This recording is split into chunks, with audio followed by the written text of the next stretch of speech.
maintindihan natin kung bakit ganito katindi ang galit nila sa isa't isa ngayong 2026, kailangan nating bumalik sa nakaraan. Hindi naman kasi sila laging magkaaway. Sa katunayan, magkaibigan ang Israel, Amerika at Iran noong 1950s hanggang 1970s. Narito ang origin story ng kanilang away na parang isang plot twist sa pelikula. Una ay ang panahon ng pagkakaibigan or the Shah era. Noong panahon, ang Iran ay pinamumunuan ng isang hari na tinatawag na Shah at pinamunuan ito ni Muhammad Reza Pahlavi. Siya ay sobrang westernized o mahilig sa estilong Amerikano. Best friends ang Iran at Amerika noon. Ang Israel naman ay itinuturing na malapit na kaalyado ng Iran sa Middle East. Binibigyan pa nga ng Amerika at Israel ang Iran ng mga armas at teknolohiya. Ang plot twist ay ang 1979 Islamic Revolution. Dito nagbago ang lahat. Noong 1979, nagkaroon ng malawakang revolusyon sa Iran. Napatalsik ang Shah or ang hari at pinalitan siya ni Ayatollah Khomeini, isang leader religion. At bakit sila nagalit sa Amerika? Kasi naniniwala ang mga bagong leader ng Iran na ang Amerika ay isang imperialist na nagnanakaw ng kanilang langis at nakikialam sa kanilang kultura. Tinawag ni Khomeini ang Amerika na the Great Satan at ang Israel naman na the Little Satan. Number 3 is ang hostage crisis, ang unang sugat ng away nila. Noong 1979 din, nilusob ng mga radikal na estudyanteng Iranian ang US Embassy sa Tehran at binihag ang 52 na Amerikano sa loob ng 444 na araw. Ito ang naging mitsa ng putol na ugnayan ng US at Iran. At simula noon, itinuring na ng Amerika ang Iran na isang kaaway at sponsor ng terorismo. Pero bakit nadamay ang Israel? Para sa bagong gobyerno ng Iran or ang Islamic Republic, ang pag-iral ng bansang Israel sa gitna ng mga bansang Muslim ay isang insulto. Ginamit ng mga leader ng Iran ang isyu ng Palestine para makuha ang suporta ng ibang Muslim. Sinabi nila na ang Israel ay walang karapatang mabuhay at dapat itong burahin sa mapa. Pero dahil dito, ang Israel naman na maliit na bansa lang ay nakaramdam ng matinding banta sa kanilang kaligtasan or survival. Kaya dahil dito, lumaki ang sigalot or tinatawag na snowball effect. Mula 1980s hanggang ngayong 2026, lalong lumala ang away dahil sa tatlong bagay. Dahil ayaw ng Iran ng direktang giyera noon, bumuo sila ng mga grupo gaya ng Hezbollah at Hamas para bombahin at atakihin ang Israel. Nang malaman ng Israel at US na nagtatayo ng nuclear facilities ang Iran, itinuring nila itong red line. Para sa kanila, ang Iran na may nuclear bomb ay katumbas ng end of the world para sa Israel. Pinarusahan ng Amerika ang Iran sa pamamagitan ng pag-block sa kanilang ekonomiya or sanctions na lalong nagpagalit sa mga Iranian dahil naghirap ang kanilang mamamayan.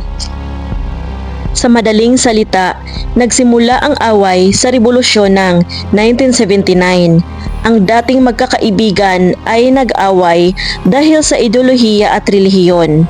Ang dating best friend ng US, ang Shah na ang hari noon, ay pinalitan ng isang gobyerno na ang misyon ay paalisin ang impluwensya ng Amerika sa buong Middle East.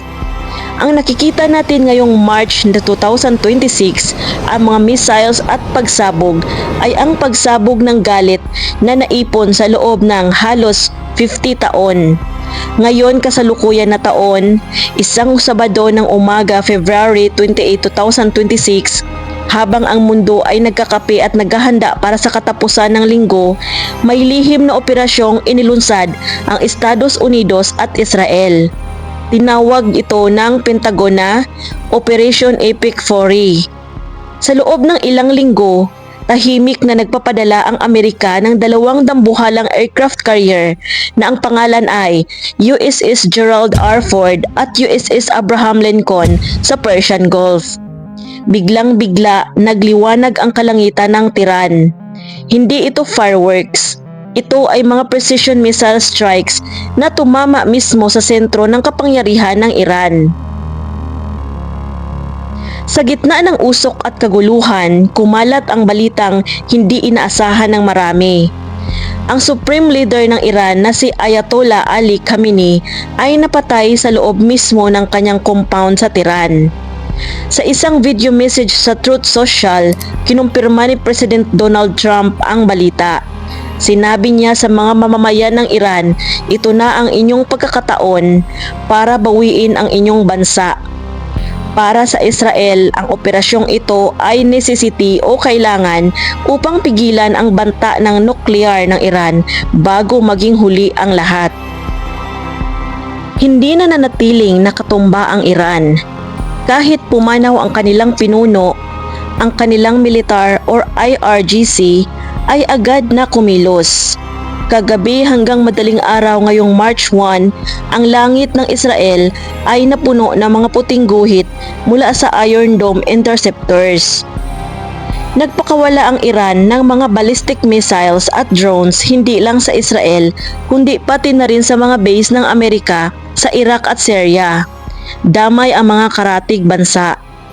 May mga ulat ng pagsabog sa Dubai, Doha at Manama, Bahrain. Nagdulot ito ng takot sa libu-libong mga OFW na nasa Middle East dahil ang mga missiles ng Iran ay tumatama na rin malapit sa mga lugar kung saan may puwersang Amerikano.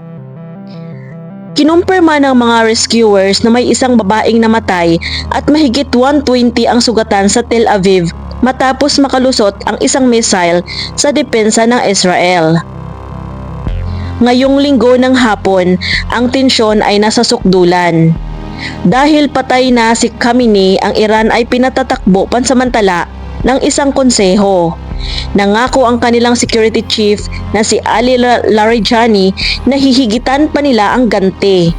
Tatamaan namin sila ng puwersang hindi pa nila naranasan. Sarado ang himpapawid or airspace ng halos buong Middle East. Libu-libong mga flights, kabilang ang mga patungo at galing sa Pilipinas ang nakansila. Lahat ay nag-aalala sa presyo ng langis. Kung magpapatuloy ang putukan sa Strait of Hormuz, asahan ang mabilis na pagtaas ng presyo ng bilihin sa buong mundo. Pero bakit humantong sa ganito? Ang lahat ng ito ay nagsimula dahil sa bigong negosasyon sa Geneva noong nakaraang buwan. Ayaw isuko ng Iran ang kanilang nuclear program at ayon sa intelligence ng US, balak na ng Iran na gumawa ng unang bombang atomika. Pinili ni Trump at ng Israel na unahan na sila bago pa ito mangyari. Or, sa madaling salita, ang Amerika at Israel ay pumasok sa loob ng Iran para putulin ang ulo ng rehimen at ngayon ang buong rehiyon ay nasa bingit ng isang malawakang digmaan na hindi pa natin nakita sa ating henerasyon. Ang kwentong ito ng digmaan ay wala pang the end sa totoong buhay dahil kasalukuyan pa itong isinusulat ng mga bomba at negosasyon ngayong March 2026. Ngunit, ayon sa mga political analyst, may tatlong posibleng direksyon kung paano ito magtatapos. Ang New Middle East ang pagbagsak ng rehimen at ito ang inaasahan ng Amerika at Israel. Kung tuluyang magtuloy-tuloy ang paghina ng militar ng Iran matapos mamatay ang kanilang supreme leader, ang resulta ay maaring magkaroon ng panibagong revolusyon sa loob ng Iran. Ang mga mamamayang pagod na sa gulo at hirap ay maaring magluklok ng isang gobyernong mas handang makipagsundo sa mundo. Ang ending ay mawawala ang banta ng nuklear, hihina ang mga grupo gaya ng Hezbollah at Hamas, at magkakaroon ng matagal na kapayapaan pero dadaan muna sa matinding dusa. Number 2 is ang Great Middle East War, ang walang katapusang gulo. Ito ang madilim na senaryo kung ang mga kaalyado ng Iran gaya ng Russia o mga proxy groups sa ibang bansa ay sumali ng todo. Ang resulta is magiging parang World War III ang scale sa rehiyon. Hindi lang Iran ang masisira kundi pati ang ekonomiya ng karatig bansa gaya ng Saudi Arabia at UAE.